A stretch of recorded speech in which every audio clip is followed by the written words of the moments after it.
Hey fellow gamers, welcome to Gaming Basics, your one-stop solution for mastering the essentials. Let's dive in and level up together. In this video, I'm going to show you how to craft Jade Branch of a Distant Tree in Genshin Impact. To do so, you first need to launch your game via the Epic Games Launcher and then search for a crafting table. This one right here. Go near it and then press F to interact, like so. Scroll down until you find Jade Branch of a Distant Tree, which is right over here. So the crafting materials required are 3 jeweled branch of a distant tree.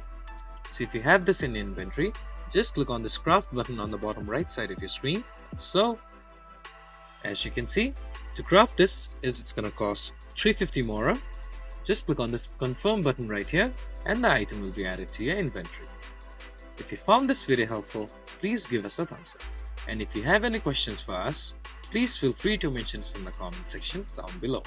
Also, don't forget to hit that subscribe button and ring the notification bell so you never miss out on our latest guides and tutorials. This has been your host Ace. Happy gaming!